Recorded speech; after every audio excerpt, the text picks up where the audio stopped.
আজকের আলোচনায় যাওয়ার আগে তোমাদের সাথে একটা গল্প শেয়ার করতে চাই, একটা গল্প শোনাতে চাই। আশা করছি তোমাদের গল্পটা ভালো লাগবে। গল্পের সাথে যে টপিকটা আজকে আমি তোমাদেরকে আলোচনা করব তোমাদের সাথে, সেটা অনেকখানি মিল রয়েছে এবং জানা প্রয়োজন বলে আমার মনে হয়, সেই কারণে আমি তোমাদের সাথে শেয়ার করছি। তো এই গল্পটা একটা পাখির গল্প। পাখিটার নাম নাইটিঙ্গেল পাখি। আমাদের বাংলায় তেমনভাবে এই পাখিটাকে আমরা দেখতে পাই না। অনেকে আমরা নাইটিঙ্গেলকে বুলবুলের সাথে আমরা তুলনা করে থাকি, যে বুলবুল পাখি আমরা যাকে বলি তাকে নাইটিঙ্গেল বলা হয়, কিন্তু ঠিক আমরা ততটা বলতে পারি না। যাই হোক, নাইটিঙ্গেলের আরেকটা বাংলা মানে রয়েছে পাপিয়া। ঠিক আছে, খুব সুন্দর পাখিটা, মিষ্টি গান গায়, দারুণ গান গায়, সেই জন্য সে খুব বিখ্যাত। তো এই যে নাইটিঙ্গেল পাখি, এই নাইটিঙ্গেল পাখির উল্লেখ কিন্তু গ্রিক মাইথোলজিতে রয়েছে। গ্রিক মাইথোলজি এবং ওভিডের মেটামরফোসিস এই অনুযায়ী আমরা যদি দেখি, তাহলে বলা হয় এই যে পাখিটি, নিয়ে নাইটিঙ্গেল পাখিটি, পূর্বজন্মে একজন রাজকুমারী ছিল। এথেন্সের যে রাজা প্যান্ডিয়ান ওয়ানের দুখানা মেয়ে ছিল। একজনের নাম প্রকনে, একজনের নাম ফিলোমেলা। ঠিক আছে, প্রকনে হচ্ছে গিয়ে বড় মেয়ে এবং ফিলোমেলা ছোট মেয়ে, দুজনেই খুব সুন্দরী। তো প্রকনের বিয়ে হয়ে যায় থ্রেসের রাজা টেরিউসের সাথে। ঠিক আছে, থ্রেসের রাজা টেরিউসের সাথে। এবার এই টেরিউস তো প্রকনেকে নিয়ে তার নিজের সাম্রাজ্যে চলে আসে এবং সেখানেই তারা থাকতে লাগে। এইভাবে কি হয়, পরবর্তীতে যখন অনেক দিন কেটে যায় তাদের বিয়ের, তো প্রকনে সে বলে তার হাজব্যান্ডকে যে আমি আমার বোনের সাথে দেখা করতে যেতে ইচ্ছে করছে, আমাকে আমার বাবার বাড়ি রেখে এসো, অথবা এমন কাজ কর তুমি ওকে আমাদের এখানে নিয়ে আসো। তো টেরিউস বলে আচ্ছা ঠিক আছে, আমি তাহলে যাচ্ছি, গিয়ে তাকে নিয়ে আসছি। তো সে যায় তার শ্বশুর বাড়িতে, গিয়ে তার শ্বশুর মশাইয়ের কাছ থেকে তাকে তার শালি বলা যায়, অর্থাৎ ফিলোমেলাকে নিয়ে আসে, তাকে তার দিদির সাথে দেখা করবার জন্য। তো যাই হোক, ফিলোমেলা যথেষ্ট বড় হয়েছে এবং সে তার জামাইবাবুর কামাতুর দৃষ্টিতে পড়ে যায়, তাকে দেখেই সে কামাসক্ত হয়। এবং রাস্তায় যাওয়ার পথে যখন নিয়ে যাচ্ছিল তাকে, ফিলোমেলাকে তার দিদির সাথে দেখা করতে নিয়ে যাচ্ছিল নিজেদের বাড়ি, রাস্তাতেই তাকে রেপ করা হয়, টিরিউস তাকে রেপ করে এবং তার উপরে কিন্তু তাকে ভয়ও দেখানো হয়। অর্থাৎ ফিলোমেলাকে ভয় দেখানো হয় যে তুমি যদি কাউকে এই কথাটা জানিয়েছো, তাহলে এটা কিন্তু খুব বাজে হবে, তুমি কাউকে এটা সম্বন্ধে কোনো কিছু বলবে না। তো তখন ফিলোমেলা জানায় যে না, আমি এটা জানাবোই অবভিয়াসলি, কারণ এরকম ঘটনা ঘটেছে, আমি কেন জানাবো না। তো এই কথাতে টিরিউস খুব রেগে যায় এবং কি করে, তার জিভ কেটে নেয়, যাতে করে সে কোনো কিছু বলতে না পারে। তো দুঃখটা কতখানি ভাবো, এক তো তাকে রেপ করা হয়েছে, তার উপরে তার জিভখানা কেটে নেওয়া হয়েছে যাতে সে বলতে না পারে। প্রচন্ড দুঃখ। ঠিক আছে, এবার সে যখন তার দিদির বাড়িতে যায়, দিদি তো কিছু বুঝতে পারে না। যাই হোক, তো সে কি করে, সে কিন্তু সেলাই করে করে, ওই অনেকটা নকশি কাঁথা যেমন হয়, নিজের দুঃখের কাহিনীগুলো ওই কাঁথার মধ্যে সেলাই করে করে লেখা হয়, ঠিক তেমন করে ট্যাপেস্ট্রি অর্থাৎ একটা রোবের মধ্যে সে কি করে, সেলাই করে করে ফিলোমেলা তার দুঃখের কথাটা, তার সঙ্গে যে ঘটনাগুলো ঘটেছে সেই ঘটনাটা সে লিখে ফেলে। এবার কি হয়, এবার তার দিদি সেই সমস্ত ঘটনা জানতে পারে এবং দিদি কি করে তখন, যে ভাবে যে না, এবার বোনের এই এত একটা নোংরামি হয়েছে বোনের সাথে, বা এত খারাপ একটা কাজ হয়েছে, এর বদলা নিতে হবে। এই জন্য কি করে, তারা দুজন মিলে প্ল্যান করে এবং প্রকনে এবং টেরিউসের যে ছেলে ছিল, ইটিস বা আইটিস বলতে পারি, তো সে কি করে, তার দিদি অর্থাৎ প্রকনে তার নিজের ছেলেকে আইটিসকে কেটে দেয়, কেটে রান্না করে তার হাজব্যান্ডকে পরিবেশন করে। এবার হাজব্যান্ড যখন সেই মাংসটা খেয়ে ফেলে, নর্মাল মাংস হিসেবে খেয়ে নেওয়ার পরে, তারা সেই দুই বোন মিলে সেই যে মাথাটা, আইটিসের যে মাথাটা রয়েছে, সেই মাথাটা তাকে গিয়ে গিফট করে। তখন সে বুঝতে পারে যে সে কি খেয়েছে, সে যে ক্যানিবালিস্টিক, একটা মানুষের মাংস ভক্ষণ করেছে, তারপরে হচ্ছে কি তার নিজের সন্তানের মাংস খেয়েছে। এটাতে সে আর তার রাগটা ধরে রাখতে পারে না এবং তাদের দুজনের পিছনে কুঠার নিয়ে ধাওয়া করে। তো রাস্তায় পথে চলতে চলতে তারা দুজন যখন আর পেরে ওঠে না, তারা সেই দুই বোন মিলে ভগবানের কাছে প্রার্থনা করে যাতে তাদেরকে পাখি বানিয়ে দেওয়া হয়। তখন ভগবান তাদের কাতর আর্তনাদে সাড়া দিয়ে সেই যে বড় বোন অর্থাৎ প্রকনেকে সোয়ালো পাখিতে রূপান্তর করে এবং এই যে ছোট বোন অর্থাৎ ফিলোমেলা তাকে নাইটিঙ্গেল পাখিতে রূপান্তর করে। এবার এই তো গেল হচ্ছে গিয়ে এর যে পেছনে গল্প। তাহলে আমাদের যাই হোক, আজকে যে আমি তোমাদের সাথে কবিতাটা আলোচনা করতে চলেছি, সেটা হচ্ছে জন কিটসের লেখা ওড টু আ নাইটিঙ্গেল। ঠিক আছে, বুঝতেই পারছো, সেই জন্য আমাকে নাইটিঙ্গেল পাখির এই যে ব্যাকগ্রাউন্ড গল্পটা, সেই গল্পটা তোমাদের সাথে শেয়ার করা দরকার ছিল। তো তাহলে আমরা বুঝতেই পারছি যে এই যে নাইটিঙ্গেলের গান, এই নাইটিঙ্গেলের গানটার মধ্যে কতখানি একটা বিষাদ, কতখানি একটা দুঃখ লুকিয়ে রয়েছে। যদিও এই ফ্যাক্টটাকে কিন্তু এই যে কবিতা ওড টু এ নাইটিঙ্গেল, এইখানে কিন্তু আমরা তেমন দেখতে পাবো না। আমরা কিন্তু এখানটায় নাইটিঙ্গেলের যে গান সেটা কিন্তু আনন্দমুখর হিসেবেই দেখব। এবং ওয়ার্ডসওয়ার্থ এবং কোলরিজ, মানে তাদের যে প্রেডেসেসরসরা, মানে বা সে তাদের সমসাময়িক যে রোমান্টিক কবিরা রয়েছেন, সেটাতেও আমরা বলতে পারি তারাও কিন্তু তাকে একটা মানে একটা আনন্দের গান এইভাবেই কিন্তু দেখিয়েছেন। তারা কিন্তু মোটেও সেই নাইটিঙ্গেলের গানকে কিন্তু কোনোভাবেই দুঃখের গান হিসেবে তারা দেখাননি। পরবর্তীকালে 1832 সালে মিল্টনের যে ইল পেনসরোসো বেরিয়েছিল, সেখানটায় কিন্তু তিনি দেখিয়েছেন এই যে নাইটিঙ্গেলের গানের মধ্যে কতখানি বিষাদ বা কতখানি দুঃখ লুকিয়ে রয়েছে। তিনি কিন্তু সেই জন্যই বলেছেন যে এতখানি মেলানকলি রয়েছে বলেই নিশ্চয়ই তার মিউজিকটা এতখানি সুরেলা বা এতখানি সুন্দর। সেটা পরবর্তীকালে, তো যাই হোক, এইখানে কিন্তু আমরা দেখতে পাচ্ছি সেই যে দুঃখটা গানের, সেই গানের দুঃখটাই কিন্তু বেশি প্রকট হয়ে উঠছে। এবার আসি কবিতা প্রসঙ্গে। তাহলে এবার এর যে পাবলিকেশন হিস্ট্রি রয়েছে সেটা একটু জেনে নেওয়া যাক। এই কবিতাটা 1819 সালের স্প্রিং অর্থাৎ বসন্তকালে লিখিত হয়েছিল। এটা লন্ডনের যে হ্যামস্টেড নামক স্থানটি রয়েছে, সেখানে চার্লস ব্রাউন নামে একজন, তার বন্ধু, জন কিটসেরই বন্ধু, তার বাড়িতে লেখা। এটা চার্লস ব্রাউন বলে থাকেন। তিনি লিখেছেন যে 1819 সালের একটা স্প্রিংয়ে হঠাৎ করে তিনি সকালবেলার দিকে তার যে ব্রেকফাস্টের পর তার যে টুলটা নিয়ে সেই তার বাগানে একখানা নাইটিঙ্গেল বাসা বেঁধেছিল। তো সেখানে গিয়ে তিনি বসেন এবং সেই নাইটিঙ্গেলের গান শুনতে থাকেন। তো সেটা শুনে তিনি এতখানি মোহিত হয়ে পড়েন এবং তারপরেই তিনি এই কবিতাটা লিখে ফেলেন খানিকক্ষণ সময়ের মধ্যেই, কয়েক ঘন্টার মধ্যেই। তো এইটা হচ্ছে গিয়ে একটা, এর সম্বন্ধে একটা ডেটা রয়েছে। এবং এর লেখার উপরে আরেকখানি ডেটা রয়েছে যে সেটাও কিন্তু হ্যামস্টেডে, কিন্তু এই যে চার্লস ব্রাউনের বাড়ি সেই বাড়িতে নয়, অন্য আরেকটি জায়গায়। ঠিক আছে, তো আমরা চার্লস ব্রাউনের যে এই যে দেওয়া এই যে ক্রনিকলটা, সেই ক্রনিকলটা ধরেই আমরা আলোচনা করব। তাহলে আমাদের কিটসের যে বিভিন্ন পোয়েটিক যে গুণাবলীগুলো, সেগুলো আরো খুব সুন্দরভাবে আমরা সেটা আলোচনা করতে পারবো। তো এইটা গেল এর লেখা, মানে এর লেখার যে ইয়েটা, হিস্ট্রিটা। এবার এইটা পাবলিকেশন যেটা হিস্ট্রিটা, সেটা জেনে নেওয়া দরকার। এই কবিতাটা সেই বছরই অর্থাৎ 1819 সালেরই জুলাই মাসে annals of the fine arts, এই যে একটা কালেকশন, সেই কালেকশনে প্রথম পাবলিশ হয়েছিল। ঠিক আছে, এটা কিন্তু বেশ বড় কবিতা, একটা 80 লাইনের কবিতা, 8টা স্ট্যানজাতে লেখা। সম্পূর্ণটা তো একদিনে আলোচনা পসিবল না, সেই জন্য আমি 2টো বা 3টে এই পার্ট করে এই আলোচনাটা করব। এবং কবিতাটা আমি যখন পড়ছিলাম আমার খুব ভালো লেগেছে। আর মানে বিভিন্ন দিক দিয়ে এই কবিতাটাকে কিন্তু আলোচনা করা যায়। আমি বারবারই বলি যে কোনো কবিতাকে বিভিন্ন দিক দিয়ে আলোচনা পসিবল, কিন্তু এটা যখন পড়ছিলাম আমার অনেক দিক দিয়ে আলোচনাটার মানে খেয়ালটা এসেছে। তো আমি সেইগুলো সম্পূর্ণ সব দিকটাই কিন্তু তোমাদের সাথে টাচ করে যাওয়ার চেষ্টা করব। আমি বলতে পারছি না যে আমি এই কবিতাটার সাথে কতখানি জাস্টিস করতে পারবো, কিন্তু আমি আমার সামর্থ্য অনুযায়ী সম্পূর্ণটা তোমাদের সাথে আলোচনা করবার চেষ্টা করব। ভিডিওটা সম্পূর্ণ দেখো, কিছুটা হলেও হয়তো উপকৃত হতে পারো। তাহলে চলো এর যে লাইন বাই লাইন অ্যানালিসিস হয় সেইটার দিকে যাওয়া যাক। Ode to a Nightingale by John Keats. First stanza.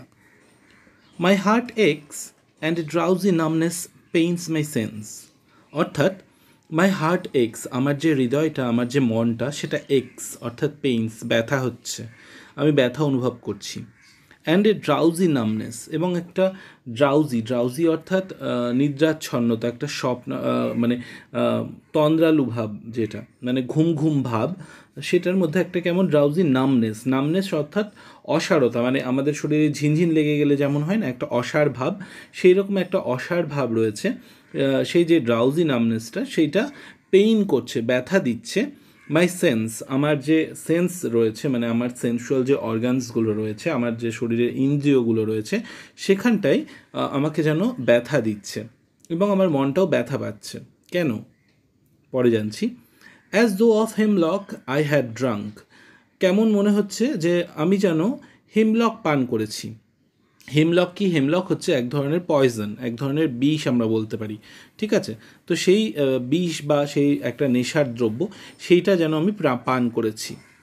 Or এমটিড সাম ডাল ওপিয়েট টু দ্য ড্রেইনস, এবং অথবা এরকম হতে পারে যে আমি একেবারে ওপিয়েট অর্থাৎ ওপিয়ামের এক ধরনের মিক্সচার অর্থাৎ আফিমের মিক্সচার আমি যেন এমটি করে ফেলেছি, আমি যেন শেষ করে ফেলেছি, টু দ্য ড্রেইনস একদম সম্পূর্ণ মানে পুরোপুরি একদম, টু দ্য লিজ বলে না, একদম নিচ অবধি যেন গোটা ওপিয়ামের পাত্রটা আমি যেন সম্পূর্ণ খালি করে ফেলেছি, খেয়ে ফেলেছি।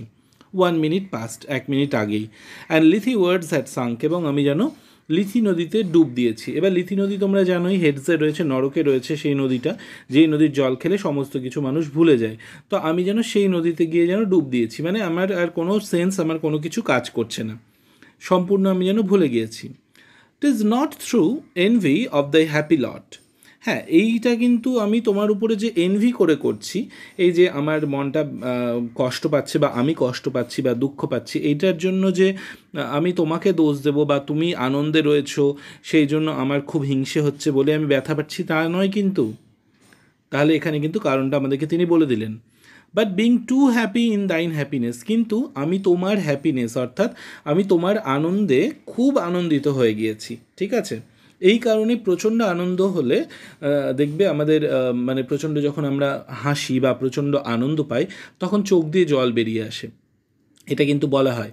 তো সেই রকমই এখানটাই এই ব্যাপারটাকে কিন্তু কিডস তুলে ধরছেন যে আমি প্রচণ্ড আনন্দ পেয়েছি বলেই হয়তো আমার এতখানি আমি আমার হৃদয়টাতে আমি ব্যথা অনুভব করছি। That thou light winged dryad of the trees in some melodious plot. এবার কি বলছেন, এবার দ্যাট দাও অর্থাৎ ইউ এবং তুমি, লাইট উইংড অত্যন্ত হালকা পাখাযুক্ত, কারণ জানি আমরা পাখি খুব হালকা হয়, তো তাকে বলছে ড্রায়াড হচ্ছে যে বনদেবী হয়, অর্থাৎ বনের যে নিম্ফরা রয়েছে সেই নিম্ফদের সাথে তাকে তুলনা করছে। অফ দ্য ট্রিজ গাছেদের যে নিম্ফ, সেই নিম্ফ অর্থাৎ ড্রায়ারের সঙ্গে কিন্তু নাইটিঙ্গেলকে তুলনা করছেন জন কিটস, এবং বলছে ইন সাম মেলোডিয়াস প্লট। এবার মেলোডিয়াস প্লট তো সম্ভবপর নয়, এমন কোনো জায়গা যেটা মেলোডিয়াস, স্থান কি কোনো সময় সুরেলা হয় না, এটা কিন্তু ট্রান্সফার্ড এপিথেটের উদাহরণ। এখানে সেই যে পাখিটা গান করছে বলে সেই পাখিটার গানে পরিবেশটা এবং সেই স্থানটাও যেন মেলোডিয়াস হয়ে যাচ্ছে, ঠিক আছে, এটা ট্রান্সফার্ড এপিথেট করা হয়েছে। Of beech and green, beech and green মানে বিচ হচ্ছে এক ধরনের গাছ, সেই বীজ গাছের যে সবুজ অংশ মানে সবুজ রং, সেই রকম সবুজ অংশটা হয়ে আছে পুরো। অ্যান্ড শ্যাডোজ নাম্বারলেস, এবং সেই গাছের ছায়া পড়ছে numberless. Singest of summer in full throated ease, এবং সেই যে পাখিটি, সেই পাখিটা কী করছে, সিঙ্গেস্ট গান গাইছে, অফ সামার গ্রীষ্মের, ইন ফুল থ্রোটেড ইজ একদম গলা ছেড়ে গান গাইছে পুরো। সেই যে গান, সেই গান শুনেই কিন্তু কবির হৃদয়ে তিনি ব্যথা অনুভব করছেন, মানে তিনি এতখানি আনন্দ পেয়েছেন, এতখানি আনন্দ পেয়ে তার হৃদয়ে ব্যথা শুরু হয়েছে। তো চলো তাহলে এবার নেক্সট স্ট্যান্জায় যাওয়া যাক। O for a draught of vintage that had been cooled a long age in the deep delved earth. অর্থাৎ O for a draught of vintage, draught অর্থাৎ এক মুখ ভর্তি, মানে একবার মুখের মধ্যে যত পরিমাণ ওয়াইন বা জল বাজা এইরকম কোনো রকম ধরনের খাবার নেওয়া যায়, তো সেটাকে বলছে এক ড্রাউট পরিমাণ অফ ভিন্টেজ। ভিন্টেজ হচ্ছে একটি বিশেষ ধরনের মদ, ওয়াইন, ঠিক আছে। তো ড্রাউট অফ ভিন্টেজ এক মুখ ভর্তি যে সেই যে wine, that had been cooled a long age, যেটা অনেক দিন ধরে ঠান্ডা করে রাখা হয়েছে। ইন দ্য ডিপ ডেলভড আর্থ মানে মাটির অনেকটা নিচে, মাটির গভীরে যে ওয়াইন রয়েছে সেই ওয়াইনটা এতদিন ধরে ঠান্ডা হয়ে রয়েছে, সেই ওয়াইনটা তিনি পান করেছেন।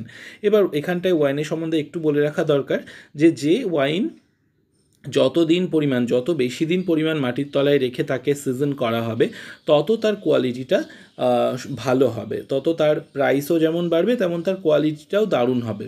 এটা বলা হয় যে সম্বন্ধে, ওয়াইনের সম্বন্ধে কিন্তু এটা একটা প্রচলিত মতবাদ। তারপরে বলছে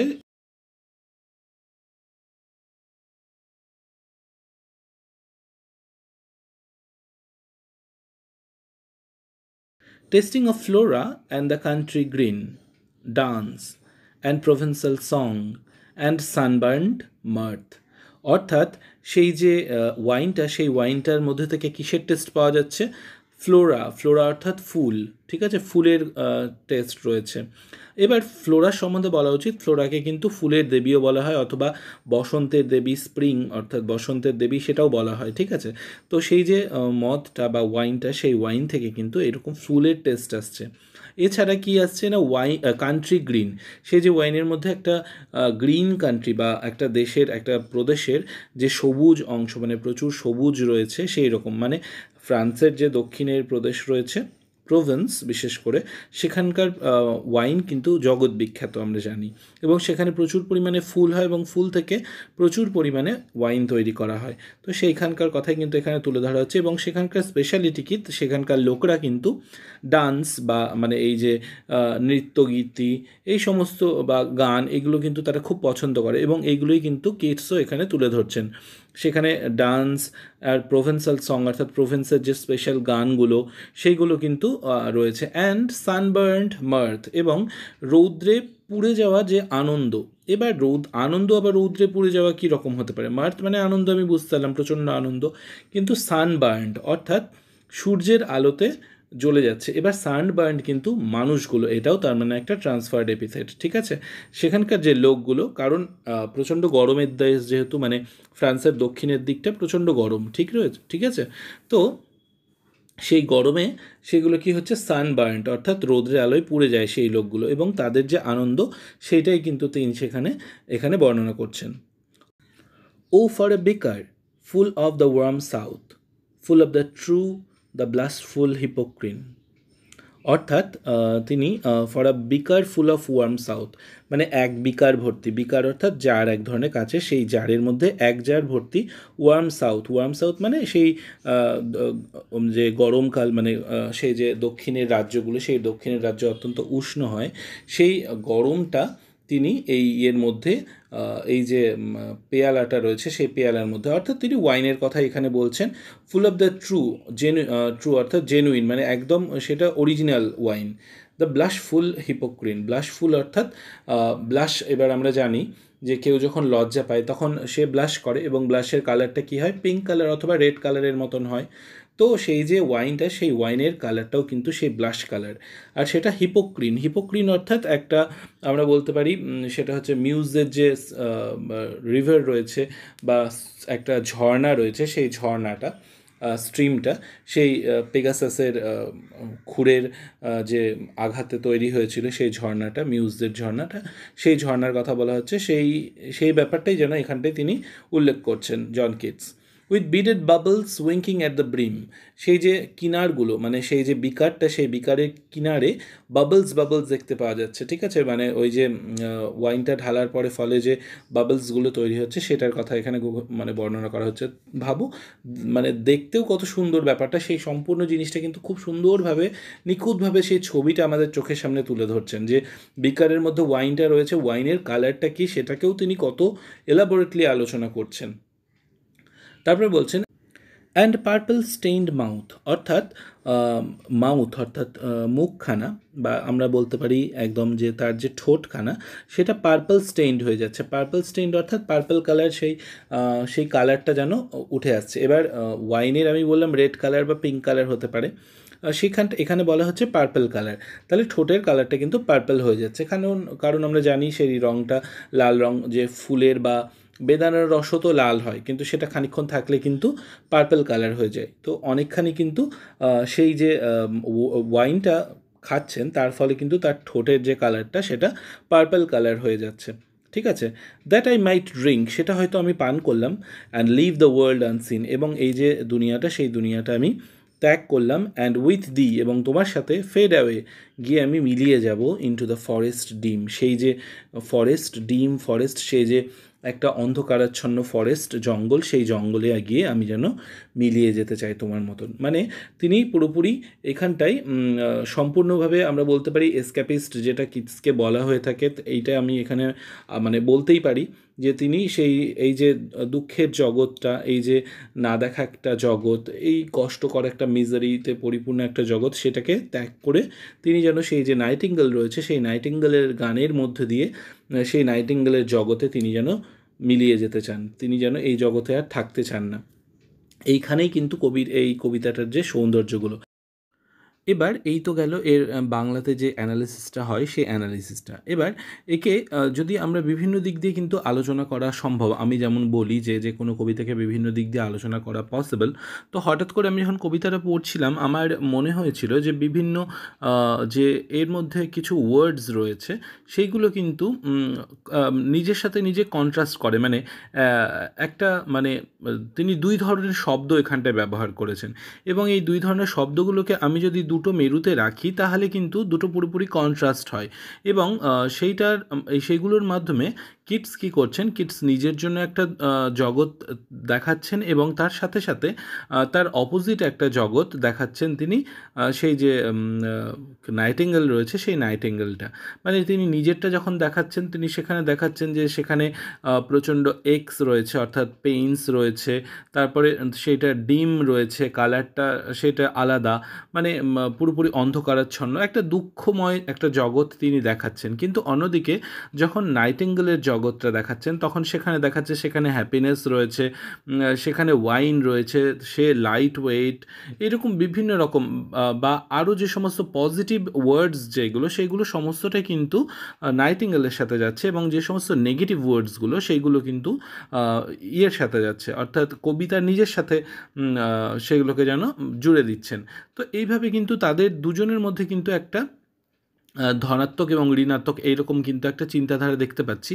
এবং আমরা ভৌতবিজ্ঞানে আমরা যেমন পড়ে থাকি যে যদি পজিটিভ আর নেগেটিভ থাকে তাহলে তাদের মধ্যে একটা আদান প্রদান হওয়াটা বেশি সম্ভব। ঠিক এখানেও আমরা যেন তেমনই আমার মনে হয়েছে যে এরকম হতে পারে যে যেহেতু তিনি সেই যে নাইটিঙ্গেলের জগৎটা সেটাকে একটা পজিটিভ আউটলুক দিয়েছেন এবং নিজেরটাকে একটা নেগেটিভ আউটলুক দিয়েছেন এবং একটা নেগেটিভ থেকে একটা পজিটিভের দিকে যে সবসময় যে একটা যাওয়ার যে ইচ্ছা বা একটা উৎক্ষেপ আমরা বলতে পারি, সেই ব্যাপারটাকে যেন কিটস এখানটায় আমার মনে হচ্ছে যে কিটস সেই যে নেগেটিভ তার জগৎ সেই জগৎটা থেকে পালিয়ে গিয়ে যেন সেই পজিটিভ জগতে মিলে যেতে চাইছেন। তার যে সমস্ত মিজারিগুলো, তার যে সমস্ত ওগুলো, যে সমস্ত দুঃখগুলো সেইগুলো কাটিয়ে উঠে তিনি যেন সেই যে আনন্দের যে জগৎ সেই আনন্দের যে নাইটিঙ্গেলের জগৎ সেই জগতে যে তিনি যেন মিলিয়ে যেতে চান। তো আমার মনে হচ্ছে যে এই দিক দিয়েও আলোচনা করা পসিবল। তোমরা তোমাদের ভিউটা অবশ্যই জানিও। আশা করছি তোমাদের ভালো লেগেছে। যদি ভালো লেগে থাকে তাহলে প্লিজ লাইক করো, আর এখনও যারা চ্যানেলটা সাবস্ক্রাইব করোনি তারা প্লিজ সাবস্ক্রাইব করে পাশে থেকো। সম্পূর্ণ ভিডিওটা দেখবার জন্য অসংখ্য ধন্যবাদ। নমস্কার।